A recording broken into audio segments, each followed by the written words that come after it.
Well, match week 10 of the English Premier League was goals galore. The top three teams in the table all played away from home, and all three scored 4 goals.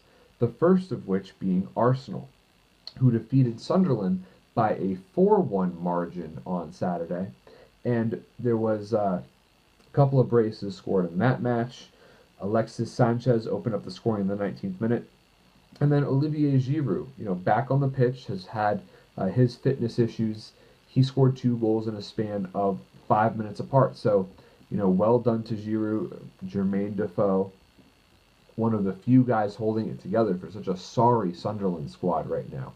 The infamously bad Derby County team that was relegated following the 2007-2008 season had 6 points at this point in the season. Sunderland now have 2. So it seems like a pretty much a certainty that they're going to go down, they're going to get relegated. I don't think David Moyes is strong enough of a manager to really buckle down, dig in his heels, and lead this team out of the relegation dogfight. Sunderland has a history of pulling Houdini acts, but I don't think they have one here. Meanwhile, on the opposite end, Arsenal really look like they've turned a corner and have what it takes to contend for a Premier League title, although Arsenal fans, of course, will be saying, where will they really be come February and March? That's the real question. Now, on the lower end of the table, Middlesbrough getting a crucial win over Bournemouth. Bournemouth's really been struggling to find form, and to get a clean sheet and bag a couple of goals is a great way to find form.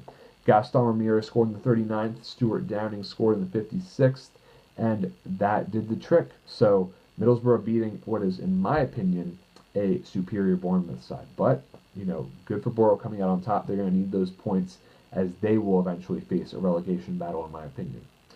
Manchester United, what a huge disappointment. The crisis at Old Trafford continues. Playing at home against Burnley, can't nick a goal, even after 37 shots, 11 on target. Yes, Tom Heaton played the game of his life. Give the Burnley keeper massive credit. But there is no excuse for Manchester United not to come away with 3 points in that one. It really is a full-blown crisis that Jose Mourinho has to deal with, and I'm not sure he has what it takes at this point in time when you look at his recent track record to make things right.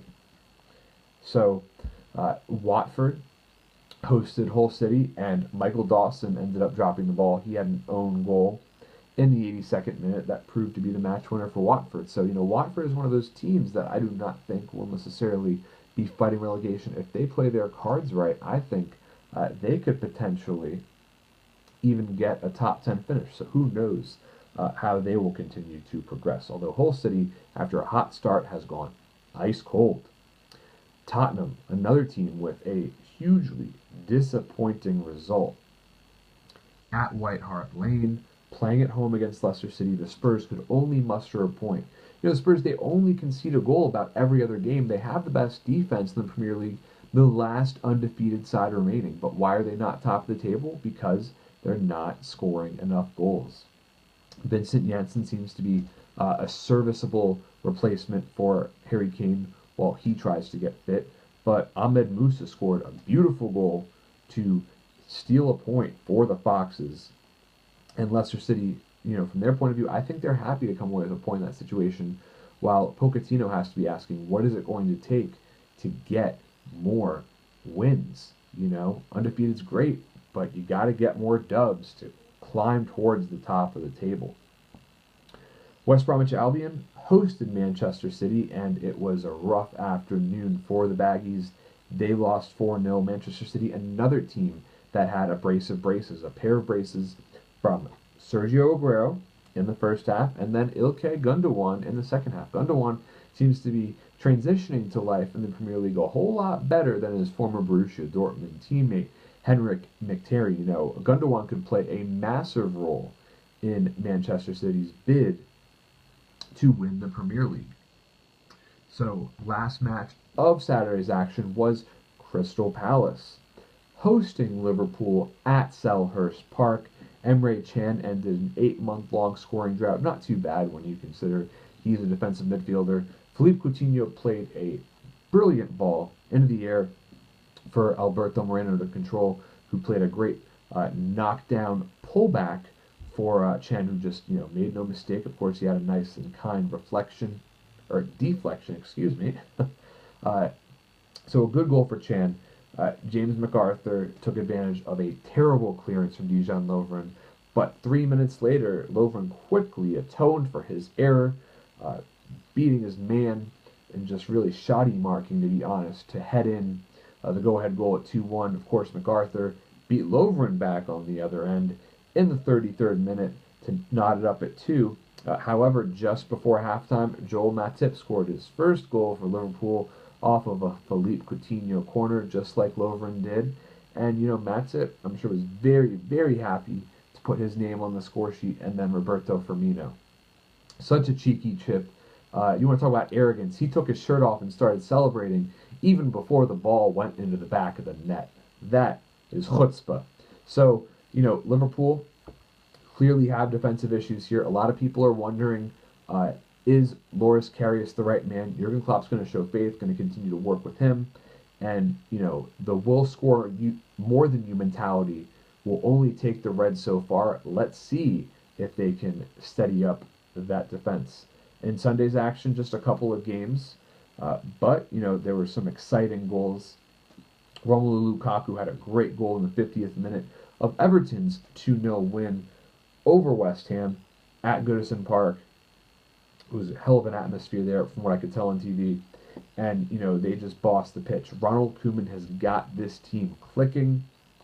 I think that it's not out of the realm of possibility that they crack the top four, although European football seems like the more realistic goal. Look, Everton has this infusion of cash. They have a striker who is probably too good for the club, in all honesty. Let's see if Lukaku stays after the season. But Everton are in a very, very good place right now. The same can be said for Chelsea. Chelsea went to St. Mary's and came out with a 2-0 win. Eden Hazard scored a fantastic goal early on, and Diego Costa scoring a rare goal from outside the box. I don't know if I should actually say that. It's just you're so used to seeing him poach. But, two world-class players, in my opinion, who are going to take the Blues a very, very long way. It's just so fascinating to see, though, what an important role Victor Moses is playing as well. Seems like a guy whose career was over at Chelsea, has been given new life by Antonio Conte, and has made the most of it. Monday's game was Stoke City hosting Swansea City at the Britannia, a very late kickoff there. And Wilfred Boney, I mentioned before, he was way too good to rot on the bench at Man City. He had been going through a scoreless drought. Well, the drought is over. Boney scored twice, got a brace. Alfie Mawson had an own goal, and those were the 3 goals Stoke needed to win. Wayne Routledge had a very nice header, even though he was being dragged down practically inside the box. Was very impressed with his goal. So Bob Bradley off to a very difficult start at Swansea. 1 point out of 3 games. Let's see what kind of rabbit he can pull out of the hat. Now, looking at the table, it is a log jam at the top. Manchester City, Arsenal, Liverpool all have 23 points, and it is in that order based on goal differential. Man City at positive 15, Arsenal 13, and Liverpool at 11. In 4th place, though, not far behind, Chelsea have 22 points. For Chelsea and Liverpool, huge advantage not having European football, being able to focus on the Premier League. Tottenham at 5th with 20 points, Everton with 18, and Watford and Manchester United at 7 and 8. Manchester United now 8th in the table. So that is probably the biggest shock so far in the Premier League season. Southampton currently with 13 points. Bournemouth, Leicester, and Stoke each have 12. Crystal Palace and Burnley stand at 11, while Middlesbrough, West Brom, and West Ham each have 10 points. Now, in the drop zone, Hull City, currently 7 points. After such a great start, the wheels have come off. Swansea currently have 5. Like I said, Bob Bradley has got a real challenge ahead of him, and Sunderland seems almost certain for relegation with 2 points. So with that, I bid you farewell, and all of you watching, keep on enjoying the Premier League.